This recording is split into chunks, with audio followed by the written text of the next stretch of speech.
tukwaniriza ku CBS FM nange Jojo William Tamale tuli butereevu wano ku Parliament of Uganda nga omubaka owa Kawempe North Mohammed Ssegirinya ye motoka ye gyolaba etuuka olunaku lwe Ogusoose okulinnyako ku Palamenti oluvannyuma lw'akabanga nga ali Mukkomera ate bwe baamuta nga alina okugenda mu ddwaliro oba oliawo n'okuwummulamu naye yasookedde olunaku lweggulo yabadde bitundu by'e Luweero ng'alambula ku bantu naddala Alhaji Abdu Nadduli nga ono agamba nti omu kuba babeererawo mu kiseera ekizibu nga bali mu kkomera era n'adimandinga okulaba nti abantu bano bayimbulwa.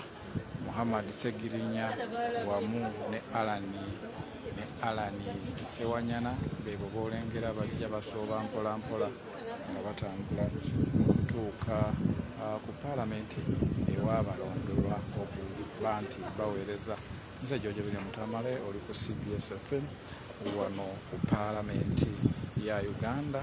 Ababaka bebo boolaba bajja batambula mpola mpola kubanga oba oliawo bakyalina obuvune mu bitundu byabwe eby'omubiri. Kyova olaba emikono abamu bagitakwatte mu kifuba ate nga n'entunula bw'ogyetegereza olaba nti bafukamidde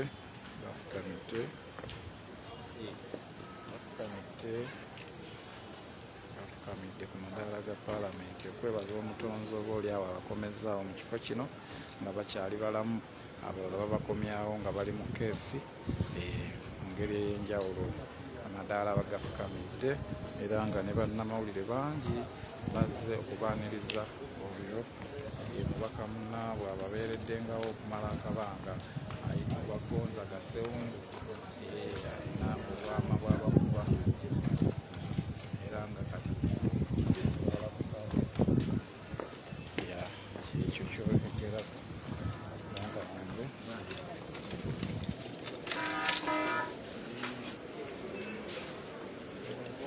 Kumukube ekyuma baddayi.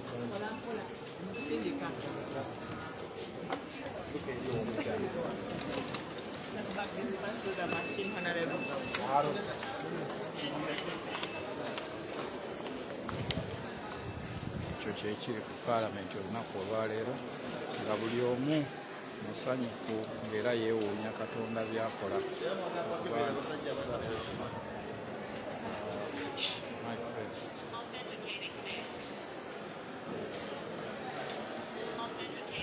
Amaze okukeberwa batuuse nga mbaka munnaabwe wuyo Ssewungu abatwala mpolampola okulaba nti baanirizibwa ate mu ngeri ey'enjawulo.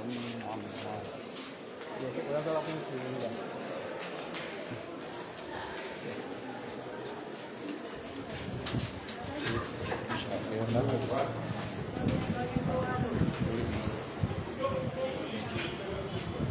kyatambula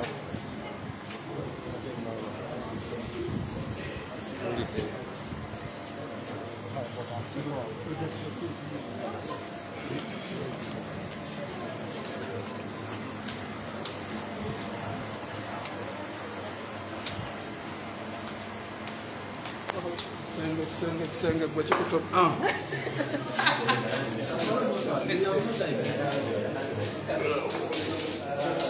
naye mutusaasire wamufunda naye nga nze Jojo William Tamale ku bwa CBS FM tuli mu Palamenti nga ababaka ba Palamenti ababadde basibiddwa okusukira ddala mu mwaka omulamba bakomyewo nyiriza abantu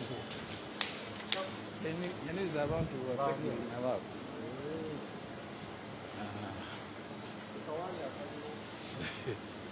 so baabo bakkirira amadaala ndowooza bagenda ku ofiisi ya mukama waabwe kulira oludda oluvuganya Rob baaniriziddwa Charles owa Busiro South Honorable naye ababuuzaako mu ngeri eyo.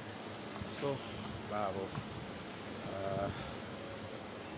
ne commissioner naye Sirwanyi naye abaanirizaako mu ngeri ey'enjawulo mu NRM oyo naye nga mbaka wa palamenti agamba nti bawerekeddwako mikwano gyabwe era nga bw'obalaba abo yandibanga kamishona naye sipiika amale okubalabako tulabe kigenda mu maaso byonna tujja kuba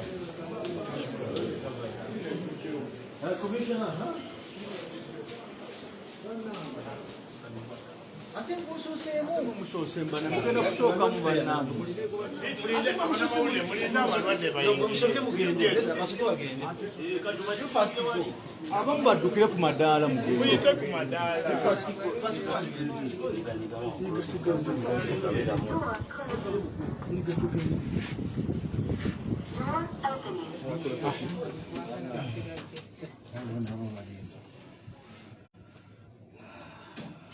level 6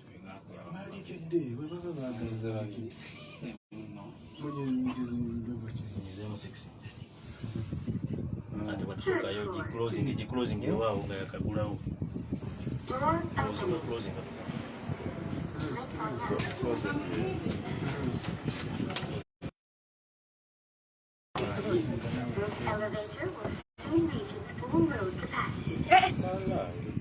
nzayingide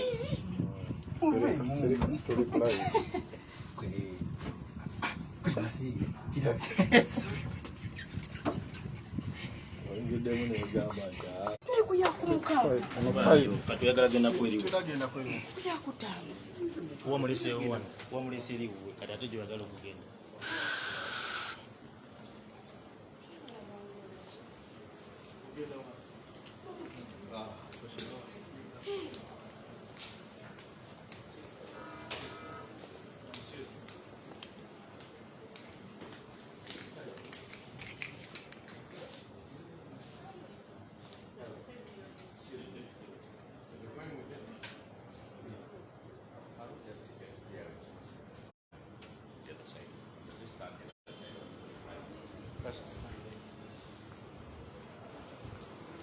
tukyalindirira ababaka bano batuuke kitundu kino okuba nti basisinkanamu abakulu abatwala palamenti mu ngeri ey'enjawulo naye ng'oli ku CBS FM nange Jojo William Tamale wano mu kibuga ekikulu Kampala badde akatweyungako tukusaba olaikinge ofollowinge ate era osharinge mukutu gyaffe gino tuli ku TikTok tuli ku Facebook YouTube LinkedIn n'emikutu emirala gyonna gy'oyinza okulowoozaako baabo batuuse ababaka batuuse mu ngeri eyo era nga bw'obalaba batuuse bulungi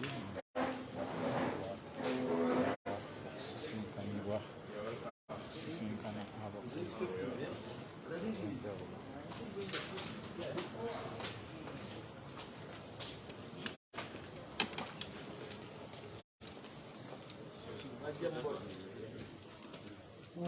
Hello, excuse me. Excuse me. Are you with them? Yes. But I've not checked you. Hey, please. Please. We're not advancing. Please go back and check you. Can we reverse? Kindly, we move back. You can't do this like this. Excuse me. Can you move back? Move back. Move back, please. Excuse me, we're not hearing. I told you the other time, you were there. Bagenze wa speaker polisi taddeko akazitonga bulijjo tukyakomye wano batulindirire ebivaayo tujja kuba twongera okuba ekigenda mu maaso yasoose poliisi yasoose tugamba kubeera wano ate oluvannyuma abo omanya ebiragiro bikyuka naye tube bagumiikiriza ebisingako awo tujja kubanga tubibawa. Oli ku CBS FM nange Jojo William Tamale agenzeko mu offisi ya deputy speaker okuba nti bamunyumiza olutabaalo nga bwe lwali nakiki ekiyinza okuddako oluvannyuma lw'ebyo byonna. Kale tusabe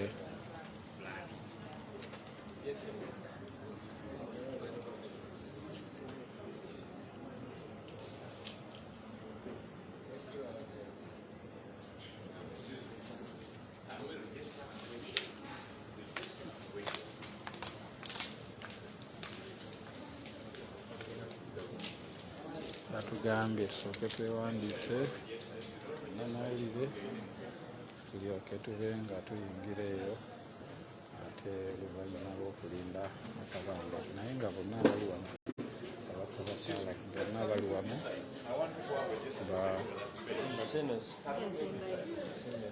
bonna boolaba wano balina ebiwandiiko bibakkiriza okukavalinga emikolo egya palamenti naye ate engeri ey'enjawulo tulina kulijasitalinga ate buto nga abagenyi so ebyokwerinda bwe bityo bikyukakyuka.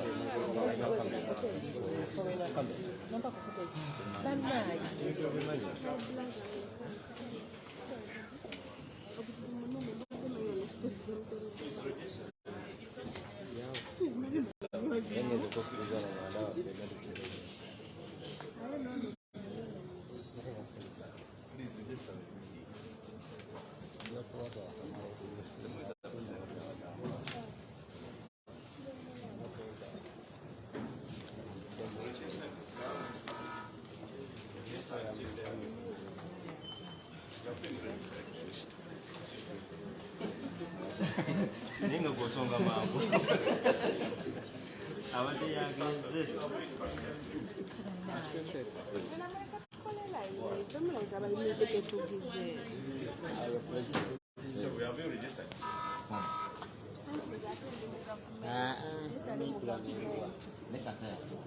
Eric Line. Mu Busiraamu bagamba mukomekiriza.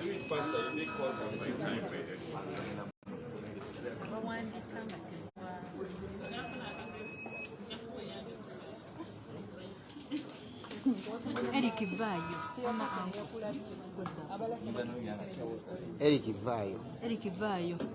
Pozi nga sinza aliwo. Eric Vayo. Ssegirinya yali Mukkomera nga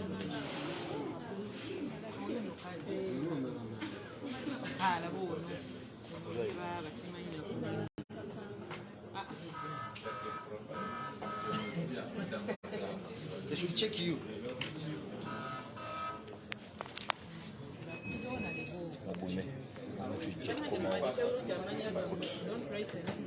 Tukomawo tubalaga ababaka.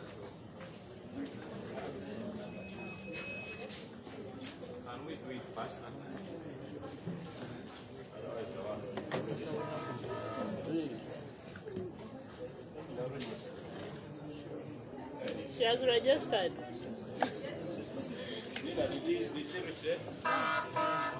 She did. You registered, but you didn't check in.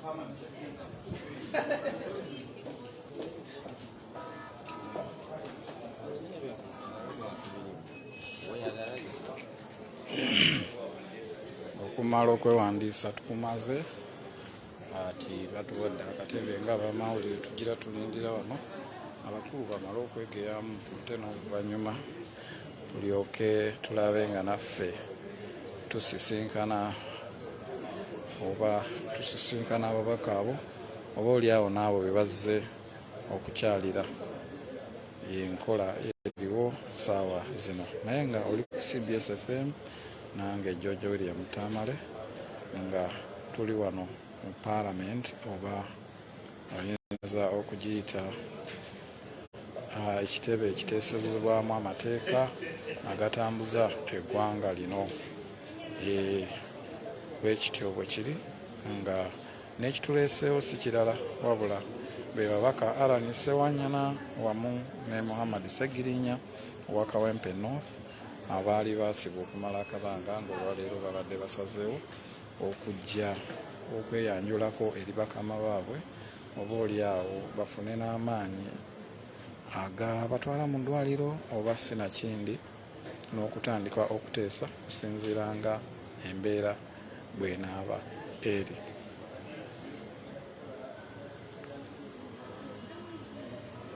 Nsaba mutusonyiweko tumale okuvaako ate bwe banaaba bakomyewo oli awo tunaaba tubongera okubalaga kiki ekigenda mu maaso na kiki kye bazzaako okuva kati. Naye nga tukwebaza okuba nti obadde otufolowinga obadde otugoberera, weebale nnyo. Nze George William Tamale wano ku CBS FM.